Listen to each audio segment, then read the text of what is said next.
In recent weeks, Iran has been gripped by the biggest protests the country has seen in decades. The regime has responded with a predictably draconian crackdown, killing thousands.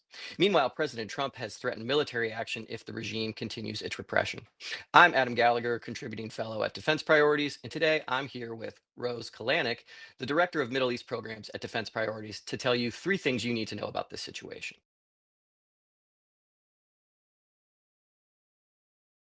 Rose, thanks for joining us today. Thanks so much, Adam, for joining me. All right.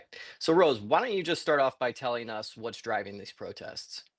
Yeah, so the protests are being driven fundamentally by economic weakness in Iran, coupled with severe mismanagement of the economic crisis by the government. We've had the Iranian currency, the rial, crash in recent weeks. That means that everybody's money is worth a lot less. We've had droughts and severe water mismanagement in the capital. And we've also seen that people are fed up with a regime that can't protect them. One of the grievances of the protesters is the fact that the regime was unable to prevent Israel from attacking or the United States from attacking. Right. So Right. it's really a broad-based set of reasons why they're rebelling now. Interesting. Yeah, it's certainly a startling situation, but I don't quite understand what President Trump hopes to accomplish through military action. So, can you kind of break that down for us and then also talk about what it could mean for US interests? Yeah, it's a great question. And Trump has not been clear at all about what his objectives are. He's essentially said things like help is on the way for the protesters, Right. but very little beyond that. And he's not, unfortunately, taken the case to the American people to give us a strategic narrative for why US force is necessary. But it seems like this time around, Trump either wants to protect the protesters or simply wants the Iranian regime to fall. It's not clear what the end game is. But he has said that it's about the protesters, about protecting the protesters. Now, that's something that's very different from what he said on the campaign trail and what he said for many years, which is Right. that the United States is not supposed to be going into other countries trying to promote democracy. And this would be promoting democracy in a sense, right? It would be Yeah. promoting an ability for protesters to go out in the street and protest their government.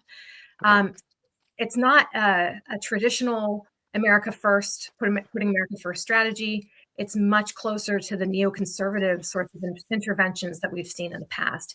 If in fact the goal is to lead to some kind of peaceful political change or acceptance of the protesters in Iran. Now, the goal could be something further beyond that, right?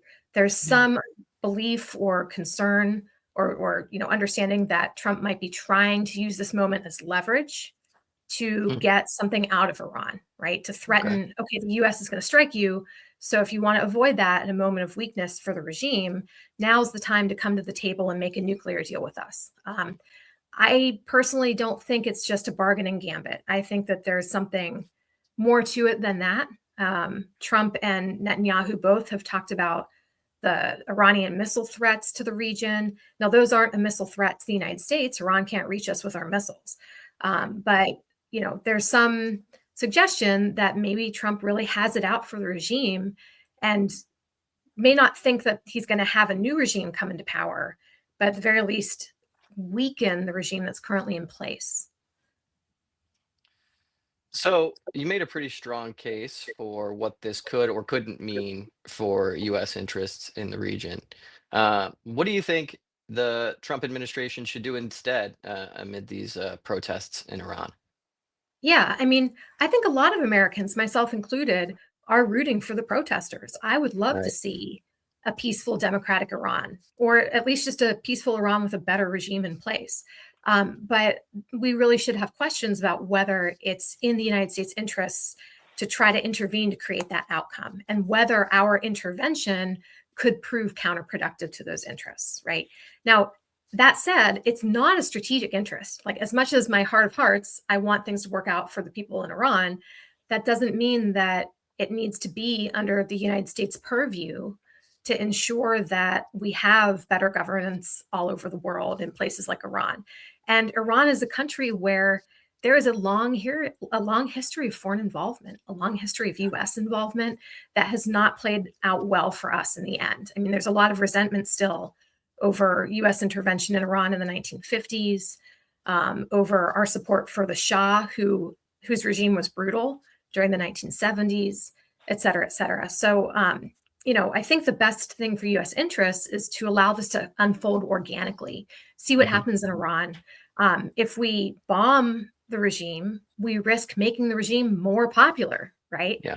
It's a sort of truism of international politics that there's a rally around the flag effect Yeah. anytime a leader gets attacked or regime gets attacked. So the last thing we want to do is turn the protesters' anger against us instead of against the regime. There's also serious downsides because when you have social upheaval, you could have chaos.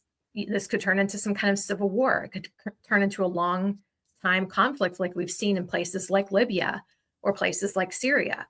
Um, that's not a direct threat to the United States, but it's not good for the region. And it's not good for a region where the US has forces, large numbers of forces, 40,000 troops, to have another vector of chaos in the region. And then finally, I'll just say if the US does strike Iran, the likelihood of retaliation, I think, is much higher than during this summer.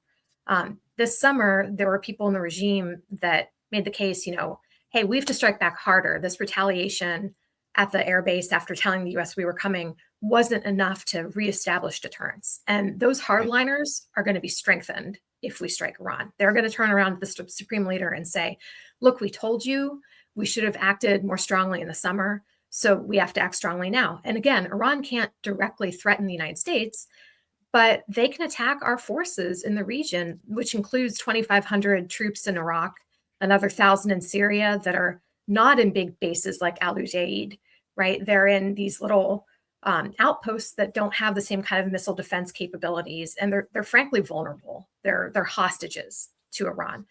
So I think the U.S. does need to be mindful of the possibility for retaliation, which again raises the question: is this something that A, is any of our business, and B, that the US should be using force to get involved in? And I think the answer clearly is no. Well, great. Thanks for that analysis, Rose. We'll certainly keep our eye on this situation. And thanks to everybody for joining us today. Stay tuned to defensepriorities.org for more analysis on the situation in Iran.